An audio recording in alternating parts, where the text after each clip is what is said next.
This video is brought to you by Man, y'all already know what it is. Cool green clothing. We done gone worldwide, and we coming straight out of Baltimore. We at the end of the year again, and if you ain't get a chance to support the brand yet this year, this the best time right now. We start our Black Friday deals, and our deals starting right now in November, going all the way into December. Go online right now at coolgreenclothing.com and make your purchase. Oh yeah, and by the way, if you ain't cool and getting the green, you're in the way, and that's just basic. It's your girl, Mrs. Tony Two Times, and I'm back with another episode of the Baltimore Way. In this video, I'll be discussing how a fun night out on a Baltimore block ended fatally. But before we get into this video, please hit that like button. Also, make sure you subscribe if you haven't already and join the Tony Two Times family. Tap the notification bell so you don't miss any future uploads. And of course, feel free to share this video with everyone you know. All right, let's get into it. Jasmine Samuel was a Baltimore native, born and raised in the city. She was a true daughter of Baltimore, a woman who had spent her entire life navigating the vibrant, complex heartbeat of this city. Jasmine was shaped by its streets, its people, and its culture. Those who knew Jasmine described her as expressive, lively, and unapologetically herself. She was someone who could command attention simply by being present. But most importantly, Jasmine was a mother. At 33 years old, she had an entire lifetime of memories left to make with her children. Memories that were stolen on a warm September night in the city she called home. But to understand how Jasmine's story reached its tragic conclusion, we have to look at the woman who stood next to her on the 2700 block of Pennsylvania Avenue that night, Teresa Collins. At 38 years old, Teresa was a familiar face along Pennsylvania Avenue, a stretch of the city known for foot traffic, corner stores, and a constant flow of people coming and going. Teresa was recognizable. She was known for her distinctive appearance, her bold, unmistakable style. She was often seen sporting vibrant, colorful wigs and eclectic outfits. But beneath Teresa's surface-level, eccentric personality was a woman with a history that would eventually collide with Jasmine in the most permanent way imaginable. On this particular September night, Teresa's visibility would later become a central focus of a homicide investigation. But at the time, she was just another person on the block until everything shifted. The date was September 22nd, 2024. It was a Sunday evening, just after 9 p.m. The 2700 block of Pennsylvania Avenue was buzzing with its usual energy. Outside a nearby liquor store stood a crowd of people enjoying the night. Conversations, music, and movement filled the street. Surveillance cameras in the area captured the scene.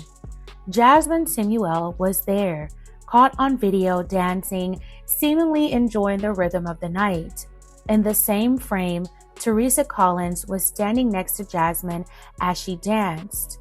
Teresa was impossible to miss, wearing a bright blue wig, a denim jacket over a striped bikini top, and an Adidas fanny pack strapped to her waist. For a few moments, they were just two people in the same space, but the atmosphere shifted rapidly.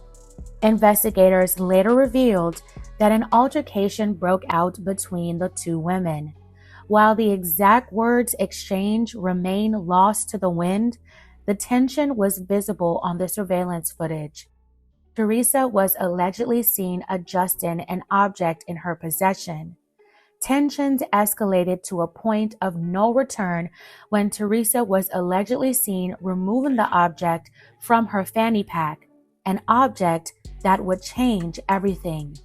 As the disagreement reached its peak, Jasmine turned around and walked away. She was retreating, trying to put distance between herself and the conflict, but Teresa didn't let the moment end there. While Jasmine's back was turned, Teresa reportedly leveled a firearm and fired. Chaos erupted. At approximately 9:06 p.m., Western District officers received a ShotSpotter alert. When BPD officers arrived, they found Jasmine on the pavement, suffering from a catastrophic wound. Despite the desperate life-saving measures performed by officers and the paramedics who rushed her to a nearby hospital, Jasmine's life reached its end that night. Homicide detectives took over the investigation almost immediately. The scene was secured. Evidence was documented. Cartridge casings were located, and surveillance footage was obtained. The investigation moved quickly. Within days, a departmental flyer was circulated with a description of the suspect in a blue wig. Metro Crime Stoppers issued an $8,000 reward for information leading to charges and an arrest. It didn't take long for a Baltimore police officer to recognize the woman on the flyer as Tessa, a person he had known since childhood. On September 26, only 4 days after the incident, detectives descended on a rooming house. There, they found Teresa Collins. During a search, they also found evidence. A search of her room uncovered a bag containing that distinctive bright blue wig, striped bikini top, the fanny pack, and a loaded firearm. Surveillance cameras in the area became critical pieces of the puzzle. While the footage does not capture the actual shooting, it does show Teresa pointing a firearm in the direction of Jasmine and others nearby. Another camera angle shows Jasmine fleeing, wounded, as the woman with the bright blue hair followed her briefly around a corner, out of view. Moments later, Teresa reappears on camera and appears to place the weapon back into her bag.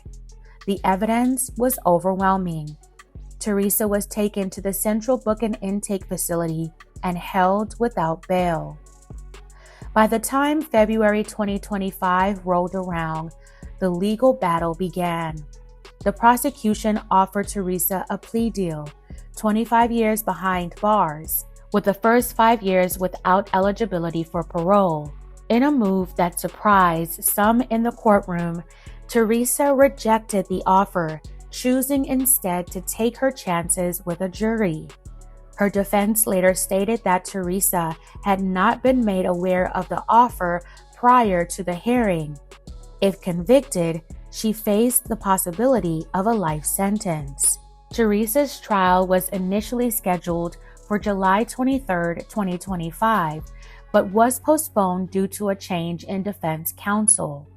The trial was rescheduled for November 17, 2025, later beginning on November 18th in Baltimore City Circuit Court.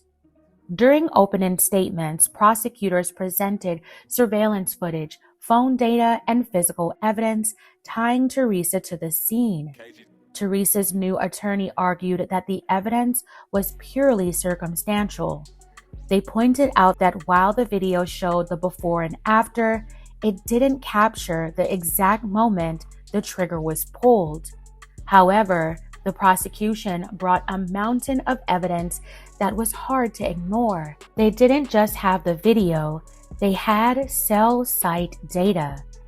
The collected data placed Teresa's phone at the exact location at 9:04 p.m. Even more damaging were recorded jail calls where Teresa was heard saying that someone had to have told on her and mentioning that they even got the joint, a term used for the weapon. The defense maintained that the case was entirely circumstantial. They also criticized investigators for not interviewing bystanders or collecting additional surveillance footage. They urged jurors not to speculate. but prosecutors maintained the evidence told a clear and consistent story. The jury didn't need long. On November 20th, after only a few hours of deliberation, the verdict came back. Guilty on all counts, including first-degree counts and firearm charges. Teresa Collins now awaits sentencing.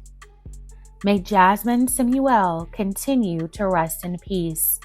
My condolences to her family. I send them my well wishes. This case is a reminder of how quickly everyday moments can turn into something irreversible. Jasmine's life was more than just headlines. She was a daughter, a mother, and a woman whose story deserves to be remembered beyond the circumstances that ended it. And a woman who chose to settle a dispute with a weapon now faces the possibility of spending the rest of her life behind a different set of walls. Jasmine Samuel walked away from the fight, but she couldn't walk away from the consequences of someone else's choice. Fam, I'm going to leave the rest up to you. What are your thoughts on this story? Let me know in the comments. All right, fam, that's it for this episode of the Baltimore Way. Thank you for watching. If you found this video informative and believe these stories matter, please consider liking this video so more people can see it. Subscribe for more stories like this that deserve to be heard. And most importantly, take care of yourself and those around you. This is your girl, Mrs. Tony 2 times. Until next time.